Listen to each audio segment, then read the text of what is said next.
नमस्कार. चला आज बनवूयात एकदम हेल्दी असं उडदाच्या डाळीचं घुटं किंवा याला ना उडदाचं तुम्ही वरणसुद्धा म्हणू शकता.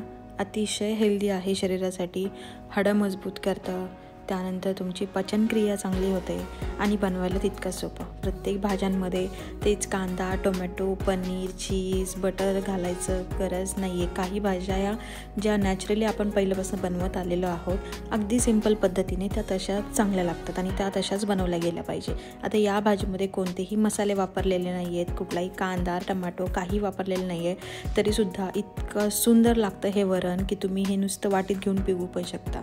त्यासाठी ना उडदाची डाळ आपल्याला आधी 1-2-3 मिनटं लो फ्लेमवरती छानपैकी भाजून घ्यायची आहे आणि त्यानंतर ती थंड करायला ठेवायची. आता तोपर्यंत आपण याचं एक वाटण तयार करून घेतो आहे. फक्त हिरवी मिरची आणि कोथिंबीरीचं वाटण करायचं आहे. इथे मिरची भरपूर घ्या, कारण थोडंसं स्पायसी हे वरण ना खूप छान लागतं. आता ते करून झाल्यानंतर डाळ थंड झाली होती. थंड झाल्यानंतर आता त्याचंही आपल्याला बारीक पावडर बनवून घ्यायची आहे. जितकं बारीक करता येईल तितकं बारीक करा, जेणेकरून ते लवकर शिजेल. आता एका कढईमध्ये मी इथं तेल टाकलेलं आहे. त्यानंतर आपली बेसिक फोडणी आपल्याला बनवायची आहे. जिरे, मोहरी, कढीपत्ता आणि आपण जे आता पेस्ट बनवली होती ती पेस्टसुद्धा याच्यामध्ये टाकायची आहे. थोडंसं हिंगसुद्धा तुम्ही टाकू शकता चवीकरता. आता फोडणी करून झाल्यानंतर जेव्हा तुम्ही ही कांदा टोमॅटो ही जी आपली पेस्ट टाकणार बघा, बोलताना सुद्धा कांदा टोमॅटोच येतं, म्हणजे प्रत्येक भाजी ते टाकून आणि सांगून ना ती शरीरालाही सवय पडली आहे.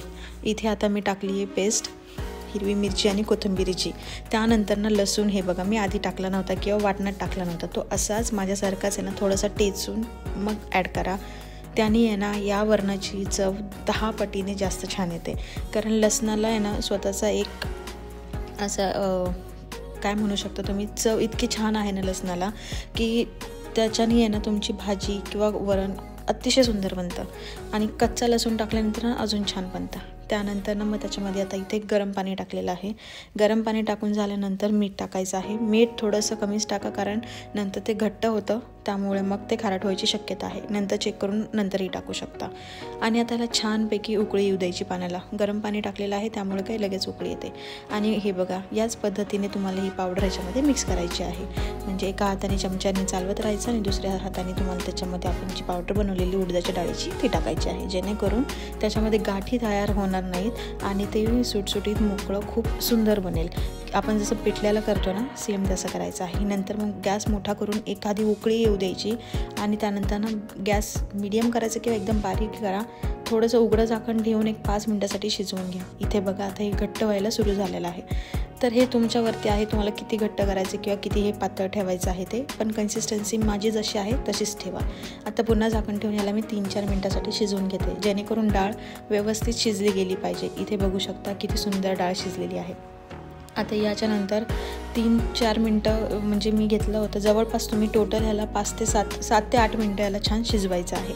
त्यानंतर थोडंसं तूप टाकायचं आहे लास्टला आणि मग मी ते मिक्स करायचं आहे. तुपाने आहे ना कुठलाही जड एखादा पदार्थ खातो ना तर ते पचायला हलका पडतो, त्यामुळे आहे ना याच्यामध्ये तूप नक्की घाला. आणि आता तुमचं उडदाच्या डाळीचं घुटं तयार आहे. हे ज्वारीच्या बाजरीच्या भाकरीसोबत किंवा भातासोबत अतिशय सुंदर लागतं. तुम्ही हे डायरेक्ट वाटीने असं पिऊही शकता. खूप सुंदर